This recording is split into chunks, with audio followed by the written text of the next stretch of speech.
안녕하십니까, 탈모가이드입니다. 이번 시간에 계절별 하루에 샴푸를 몇 번을 해야 하고 또한 샴푸는 언제를 해야 하는가에 대해서 알아보는 시간을 갖겠습니다.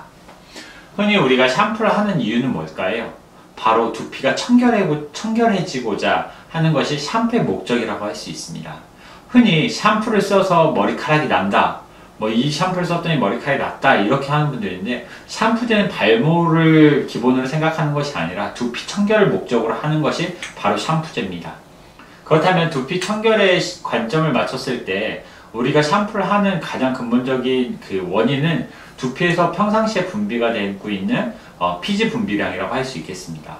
피지 분비에 이미 대기 중에 노출되어 있는 먼지나 공해상에 있는 먼지, 또는 우리 몸에서 더 많은 분비되는 이물질로 인한, 그러니까 피지 분비물로 인한 모낭충의 번식이라든가 진균과 바이러스들이 과다하게 만들어지는 것, 이것을 해결하고자 우리는 매일매일 샴푸를 하고 있는 것입니다.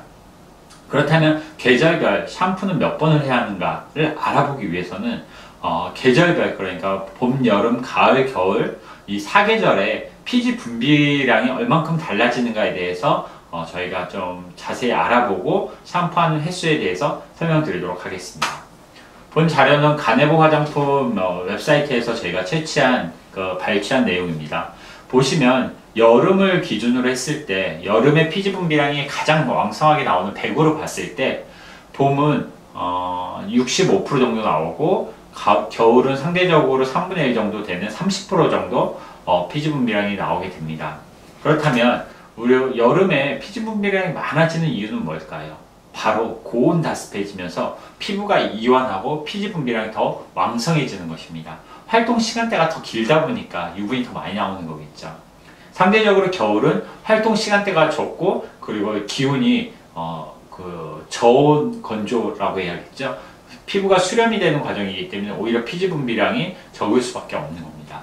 그렇다면 이 4계절 중에 가장 샴푸를 많이 하는 시기는 바로 여름이라고 할 수 있습니다. 왜냐고요? 땀도 많이 흐르지만 피지 분비량도 많아지기 때문에 샴푸를 해야 한다는 겁니다. 흔히 샴푸를 자주 하면 머리카락이 빠진다, 오히려 두피가 건조해진다고 생각하셔서 샴푸를 잘 안 하시려고 하는 분들이 있습니다. 아침에 한 번 했으면 됐지, 저녁에 한 번 했으면 됐지 라고 생각하는 분들인데요, 사실적으로 여름에는 자주 샴푸해서 두피를 청결하게 만들어주는 게 좋고요. 드라이를 자주 쓰기 때문에 건조해지는 건데, 흔히 두피 토닉이라고 하는 두피에 뿌린 영양제들이 있습니다. 그걸 가지고 샴푸한 다음에 두피에 뿌려주면 두피가 건조해지거나 예민해진 것을 최소화할 수가 있습니다. 또한 샴푸제를 사용할 때 자극이 적은 약산성 계열 샴푸를 사용하시면 도움이 됩니다. 그렇다면 우리가 샴푸를 할 때 기본적으로 유분이 많이 나오는 조건은, 나는 여름 말고도 평상시에도 유분이 많이 나옵니다 라고 하는 분들이 있습니다. 가장 첫 번째가 바로 사춘기, 일명 성장 호르몬이 가장 왕성한 시기에 유분 분비량이 가장 많습니다. 남성다움을 상징하는 테스토스테론이라는 호르몬은 피지 분비량도 두세 배를 증가시키기 때문에 사춘기 때 여드름이 얼굴에 갑자기 많이 올라오는 친구들 보면 호르몬의 과잉 분비로 인해서 염증이 생기는 경우가 많은 겁니다. 이럴 경우는 오히려 샴푸를 매일매일 청결을 더 신경 써야 한다는 거겠죠. 그렇다면 그런 거 외에도 나는 원래 유분이 많고 두피가 예민하고 이런 분들이 있습니다. 그런 분들은 사실 본인의 상태를 가장 정확하게 사진을 촬영을 해 봐야 합니다. 그거의 조건은 샴푸 4시간 후에 클리닉이나 미용실, 한의원, 병원에 방문하셔서 두피 확대경으로 두피를 찍어보고 본인의 상태를 체크하는 것이 가장 중요합니다. 영상에서 전문가들도 간혹 이게 지성인지 건성인지 민감성인지 헷갈리는 경우가 있습니다. 그럼 이렇게 생각하시면 됩니다. 샴푸하고 4시간 돼서 4시간 정도 됐을 때 촬영을 했더니 영상 속에 여기 보이시면 촬영한 영상이 있죠. 보시면 머리카락이 있는 모공 주변에 약간의 촉촉함이 있다고 하면 그건 노멀한 두피, 그리고 유분이 좀 많이 나와서 피부가 번들번들한 느낌이 있다고 하면 광이 나는 느낌이겠죠.